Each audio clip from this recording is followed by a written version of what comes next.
Destini Copp. Thank you so much for joining me at the Six Figure Coach podcast. I'm excited to dive in today.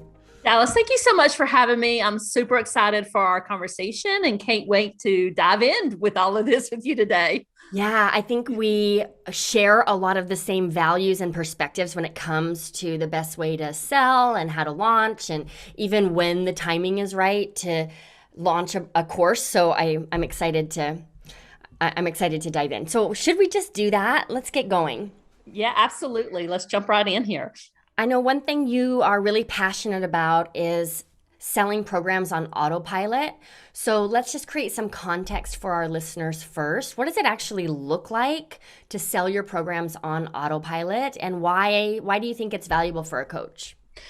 Yeah, so I will definitely kind of jump into here, and I'm going to give you a little bit more context on what exactly this means too, because a lot of people use different terminology, and the folks out there might be asking, what does autopilot mean? And there's different terms that are used. Some people call it automated sales funnels. Some people call it evergreen sales funnels, and really, just what it means is that you are bringing people into your business every single day. And it doesn't mean that you can't do a live launch. Like, for instance, you can't do a live launch with a webinar or a challenge or anything like that. It doesn't mean that you have to take that out of your business completely, but it just means that you have some type of automated system where you are inviting people into your world on a regular basis. And that is so very important, because you want, there's a lot of people out there that you as a coach can help, and you want people to know about you and to know that you are there to serve them.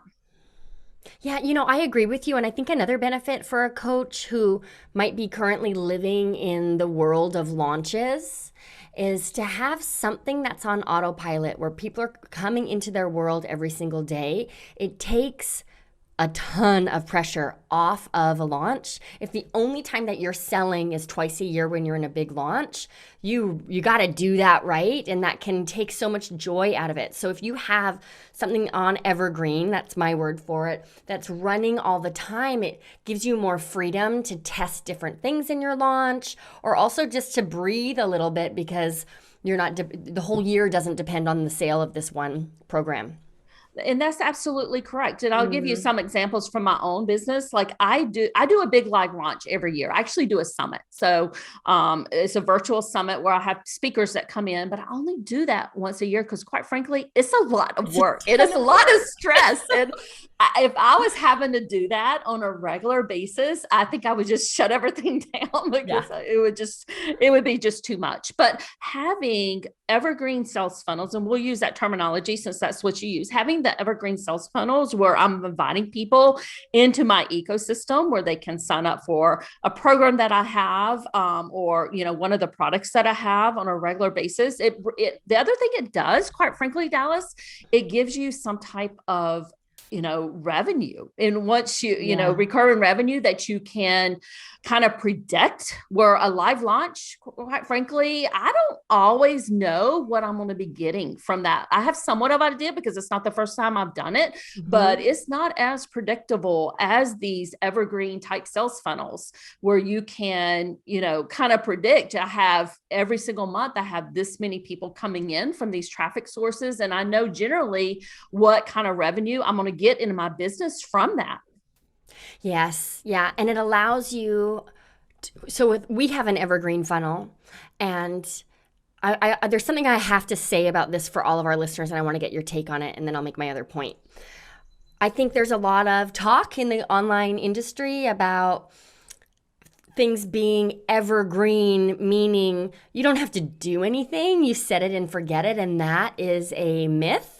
An evergreen funnel also requires you to show up and tweak and test and make sure that you're taking your organic efforts so that the funnel continues to work. Do you agree with that, Destini? Oh, absolutely. It is not something that you can just set it and forget it and never look at it again. I mean, quite frankly, I'm looking at mine and all my data every single week. Yeah.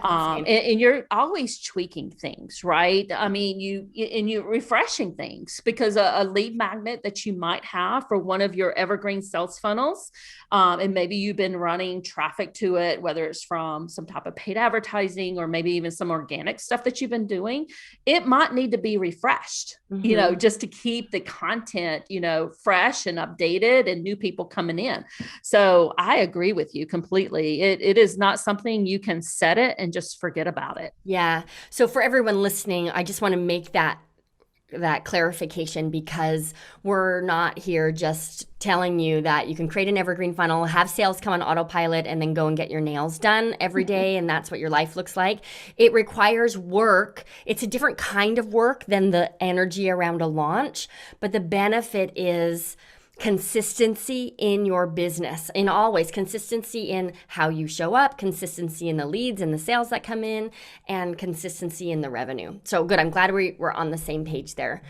I want to get into a conversation about how to sell automatically in a way that's authentic and non-sleazy. But I wonder if it would be helpful if we both gave a high-level overview of what our evergreen or autopilot sales funnels actually look like, just for our listeners who may not be as familiar with what the shape of those are. Are you down for that? I am absolutely down for that. Did you want to go first, or did you want me to? Yeah, I'll go. Okay, so I actually have a few of them set up. So I don't have just one, but I have a few. And actually, I'll give you an example from something I've recently launched. So I think it was last week.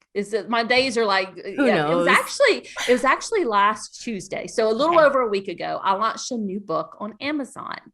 And so basically what I did with the book, inside the book, there is a place where readers can go in and sign up for an online course that I have. And it's the lead magnet. So it's my way of capturing leads from my business. This is a nonfiction book that ties into what I do for my business. So I've did a lot of book marketing over the past week. I think I've had around maybe 2,000 downloads of this book. Awesome. And inside the book, there's an online course. So what people are doing, they're getting the book on Amazon and through some of the marketing efforts that I've been doing, and they're opening up the book. They're seeing the opportunity to sign up for this free course. It is actually a free audio course that has an action guide that ties into the book. They're signing up for this online course, and they're getting into my quote unquote sales funnel, if you would. So, and from in there inside the course, I have, obviously all the chapters, all the audio chapters. I have an action workbook, and then that is feeding into the programs that I offer. So that is an example of one of the evergreen sales funnels that I have set up in my business. That's great. So when you say it's feeding into the programs, what does that actually look like? Yeah. So basically throughout the book or in the online course, I have extra paid resources that they can purchase to kind of help them implement what's in the book. And at the very, very end, it's leading into my main offer, which is my membership. Love it. So, the thing is to have, I recommend generally that you have one big type offer. And I think for a lot of coaches, they probably already have the setup, especially the ones that are already working with you. They have one big type offer, whether it's, their one-on-one services or maybe a group coaching program that they're offering. So that's how I have that particular evergreen sales funnel set up. Great.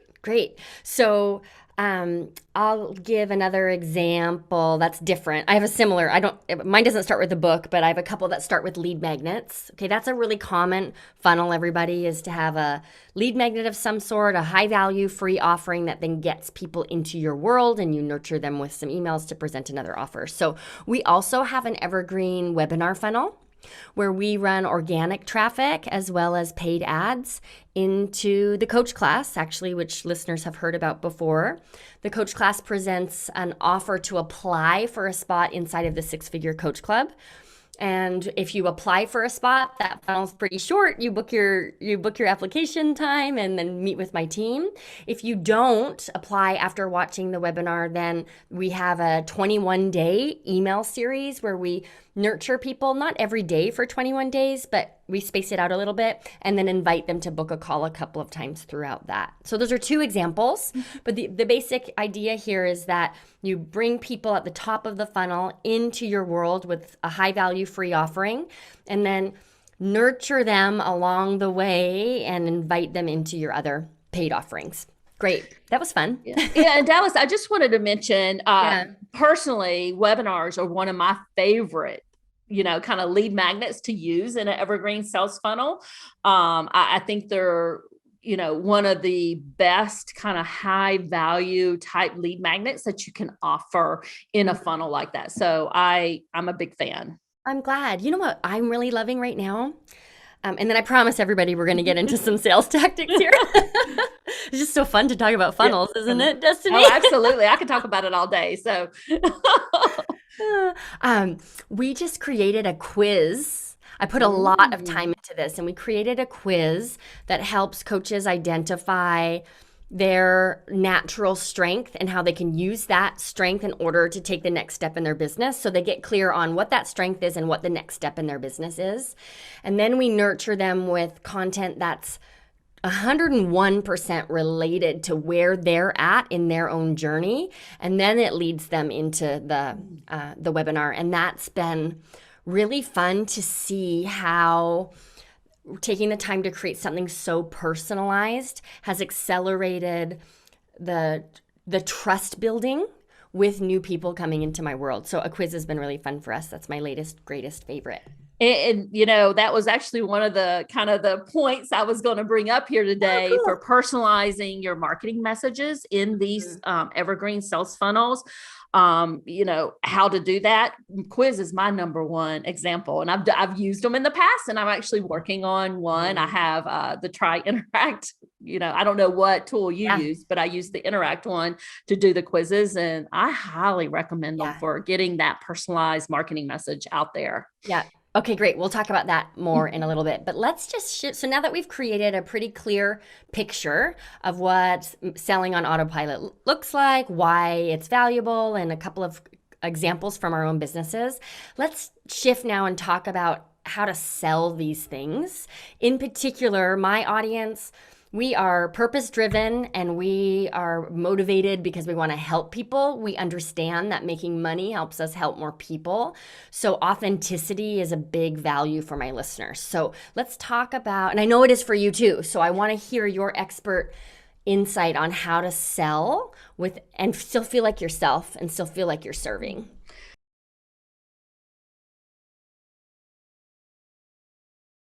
Yeah, absolutely. So this is a big one for me. It's one of my core values. And I don't want to have an evergreen because a lot of people, when they think of automated sales funnel, they think of something that is a little bit sleazy. It might have some, I don't know if everybody's heard about this terminology, but some of those bro marketing sales tactics in it. And that is just not me. And that's not the image that I want to project into the marketplace. So a couple of things, because when I see some of those, and you might see it from a Facebook ad or something like this really, in your face type, marketing. That is not what we want to do here. But really, I think when I'm thinking about an evergreen sales funnel and I'm thinking about how do I want to set it up, I always think about, honesty is the best policy.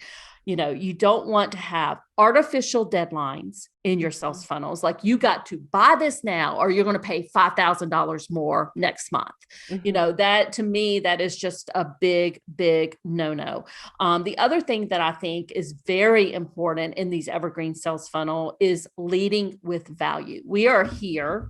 And I know I am, and I know your audience is, Dallas, to lead with value. We want to help people. That's why we're here. We wouldn't be doing what we're doing, right? So in just providing that value throughout the sales funnel and just showing people how you can help them. And then going back to kind of what I said before is including real and not fake deadlines to encourage purchase. And there's so many ways that you can do this. And I'm not saying you shouldn't have deadlines in your evergreen sales funnels, because I do believe that you should, right? Because because if you're not encouraging people to make a decision, they're not going to make a decision. So, but having artificial deadlines and having this, if you don't buy today, you're going to pay $5,000 next month.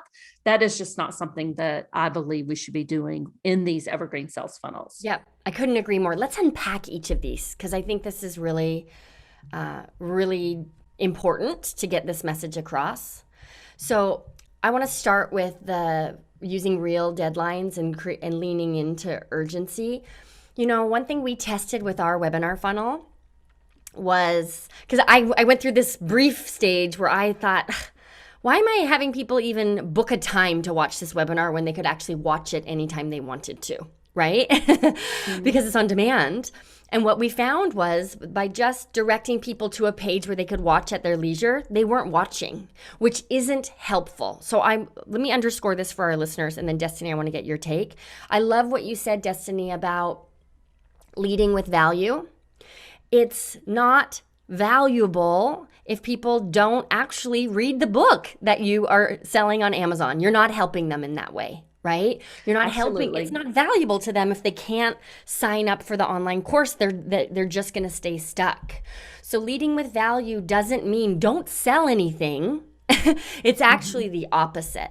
So what we found was, interesting that when people can just watch it anytime, all I'm doing is piling another incompleted action on their to-do list for them, which is the opposite of how I want to help. So we went back to scheduling where people could schedule their own time to watch, which and we found a way to do it where it was 100% honest. So tell me, do you have an example of a real deadline that a way that you create real urgency for people that leads with value? Yeah, I'll give you a couple examples. Sure. So one maybe is on a tripwire page. Now, Right. I love tripwires. Yeah, I think that they can be used to gain an instant customer, right? Because the people who buy from you initially, they're more likely to buy from you in the future. You can also use them to subsidize any paid advertising that you have. Mm-hmm. So basically, I'm make an assumption that some people might know what this is, but if they don't, basically a tripwire is when they sign up for your lead magnet, and then on what would typically be a thank you page, you have a sales page with a kind of a mini type offer, and it might be anywhere from like $7 to $47, and on that is valuable information that can help them and take them to the next level. But you might have a deadline there. I would recommend that you have a deadline there, like a 15-minute or 20-minute counter that says this special offer is available for the next, X minutes.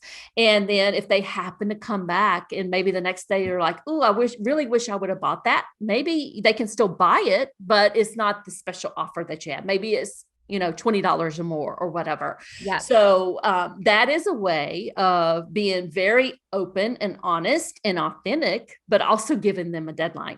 Yes. So that's what with a deadline with a tripwire. But let's just say that it's more of a signature type program that you have. Mm-hmm. One way to give a deadline and encourage people and incent people that purchase early, you could give them an extra bonus. So maybe it's some type of VIP bonus with you or something like that. If they purchase by X date, everybody who purchases by X date, they get this bonus. So you're encouraging them to purchase and move forward. And anybody that purchases after that date, that's great that they still purchased and signed up for your program, but they might not get that VIP access for you. So there's ways you can do it that is very open and honest and authentic and helps people at the same time. It's so great. That's so great. So hot take, everybody. Actually do what you say you're going to do. If it's a fast action bonus for people who buy by a deadline, it actually only goes to people who buy that by that deadline. If it's a tripwire deadline on a page, it actually goes away at the time you say it's going to. It's so simple, right? Yeah, but that's what I'm really taking away from what you share. I think another way it's an often forgotten authentic sales tactic when it comes to urgency is to remember that we can solve a problem that people are mired in. So their circumstances are often urgent enough if we're willing to really state how we can, the benefit, right, of getting out of their circumstances. They're in enough pain. They may not need all of these other false deadlines. Should we talk about personalizing your marketing message? I know we touched on that a little bit when we mentioned the quiz, but I'd love to hear your expert thoughts on that. Yeah, I just love the quiz example. I think that it can be used in a variety of different ways. I'll give you an example of how I used it in my business. I'm not using it right this now because I've kind of pivoted away from this particular one-on-one service. But in the past, I was a Facebook ads consultant. Mm-hmm. So I would help people with their Facebook and Instagram ads. And I had an evergreen sales funnel set up, but not everybody was ready for Facebook and Instagram ads yet. Maybe they didn't have a proven lead magnet that they had tested organically and that sort of thing. So basically I had a quiz set up that kind of asked them questions, and depending on their answers, I would send them personalized information. So if they needed to go back and do a little bit more tweaks, maybe to their lead magnet and do some, tweaks to their sales funnel, I would send them, resources so they could do that. If they were ready to jump into Facebook ads, I'd send them directly to a one-on-one call with me so I could kind of walk through what their goals were and we could talk about and see if it was a right fit. So I think quizzes are a great way to personalize your marketing. It is honestly, Dallas, is the best way I've seen to do this. Mm-hmm. So I think you're definitely right on the track with that. I just love quizzes. Mm-hmm. Yeah, I agree, especially in a world where everything feels so automated. If you put the time into personalizing the content you share after that aligns with someone's quiz results, they just really feel seen much more than a lot of other automations out there. And the reality is, in my case, everybody's business is different. Yeah. And for, a lot of the coaches out there, all your clients are different, right? They're at different stages in their life. And they're going to have some nuances based on maybe their experience with their families or just things that they've experienced in their life. So having that personalization in your marketing is so very critical without you having to be involved in every single discussion with them. Yeah, that's great. That's great. Okay. Thank you for that honest feedback about simple ways to be able to sell and still be aligned in our own values. Can we talk about timing when it comes to, let me ask it in a different way. When, Destini, do you think is the right time for a coach to launch a course or a self-guided program? So I think this is a great question. And I will say that this is a mistake that I personally made in the early years of my business. I launched with an online course way too early when I should have been doing more one-on-one work at that point. Mm-hmm. So what I generally recommend, based on my past experience and the clients that I've worked with in the past, is they do one-on-one work. Because the reason why it allows you to get to know your ideal customer so much better when you're in the trenches with them. Sure, you can do research. Yes, you can do surveys. Yes, you can do the one-on-one Zoom calls to get to know your ideal customer better, but there is absolutely nothing that replaces somebody getting, into the trenches with a customer, with a client, doing one-on-one work, in cases with some of my clients doing some of that freelance work. You learn so much by doing that, and you can perfect the systems to help them get that promised transformation that you can do a beta launch with a course, but it is just not the same, Dallas. I thank you. I couldn't agree more. If I had $1 for every coach I've met who comes into the 6-figure coach club saying, yeah, I took a course to make a course and I launched my course and either nobody bought it or No one really got great results, I would be a very wealthy woman. And I really feel like there are people out there who talk about the power of launching a course. And it is powerful. I think it's the thing that takes you into multi six figures. Is having a course, right? But there's a reason why courses come after private client work and also a rock solid list building strategy. Absolutely. And I think both of those are needed before you take your business to the next level, or you're just not setting yourself up for success. Yep. You're guessing too much. You're guessing too often. And I agree with everything you said around the working with private clients is what informs the content of your course and how they really think and act and feel. But the other value of focusing on private clients first is from the marketing side. When you enroll private clients through discovery sessions, you really get intimate with the objections your clients face before they're willing to invest in themselves. And I often say, if you can't enroll a one-on-one client, good luck selling on a webinar. You don't know your audience's buying experience enough to be able to do that nearly as effectively as you can when you've enrolled people privately first. Absolutely. I mean, having that one-on-one experience with them, being on a sales call with them, you learn so much that helps you kind of formulate the marketing material for your sales page, for all your social media posts, for your email posts. It will take you so much further. Yeah. Yeah, I actually think it looks from the outside looking in, it looks like the slow road, right? Focus on clients first, and then you'll be able to launch a course later. But it's actually much more efficient than just jumping ahead and launching a course. I'm so glad that we agree on that. Yes, absolutely. We agree. And, like I said, if somebody's made this mistake, that's okay. I've made this mistake myself. So it is very, very common. Yeah, completely. And I feel like entrepreneurship is nothing more than making mistakes on the regular in public. That's what we sign up for. So I'd love to just wrap up our conversation today with some words of wisdom from you. You're such an expert at funnels, automations, selling in a values-driven way, and still having a big business and spaciousness in your business. So if our listeners could walk away with one core takeaway from you, what would that be today?